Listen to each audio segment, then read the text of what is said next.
All right, let's quickly go over how to perform the kettlebell swing.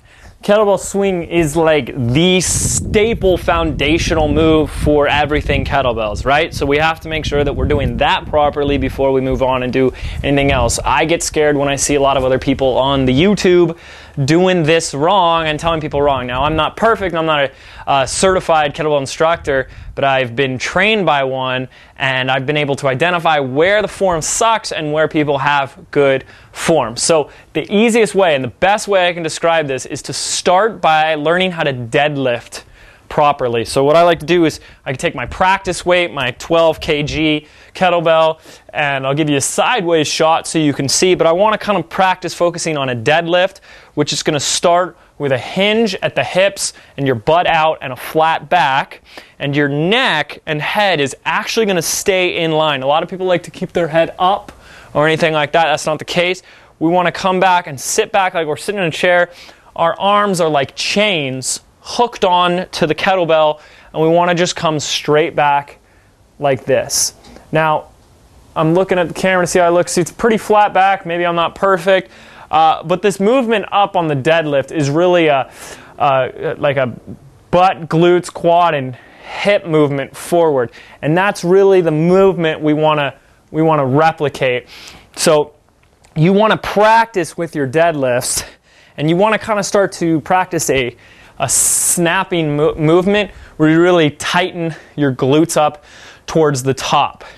A lot of people, when they try the swing, there's a few mistakes they make. They either try and make it into a squat thing first, where they bend down instead of out like that. See the difference between coming down and going down like that, right? And then they try to muscle it with their arms. If you do it properly, this is important, if you do it properly, you're going to use your hips and your butt, and that's going to drive the swing to go up like that. Now what I want to start to do is use some power in my arms, not to lift up, but to push it down. When you're ready to get to that level, that'll help speed up the intensity so you can push it down.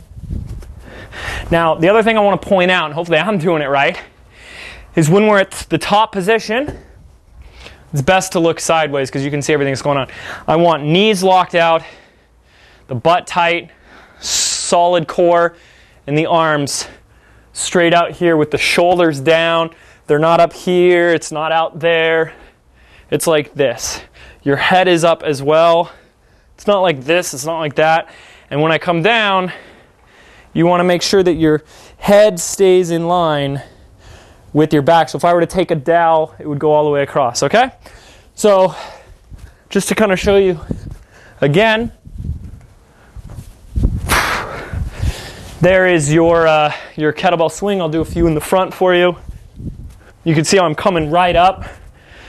And it's no arms. It's no arms in this. It's your hips. Your arms are loose ropes or chains, just snapping that up, and the weight, momentum, and the gravity will bring it back down into you, and you hit. Watch that a few times. Start to replicate it. Start with a light weight.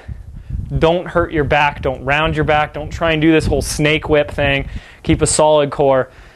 That is the kettlebell swing. For more tutorials and workouts on kettlebells, subscribe to my channel and watch those as well. Thank you.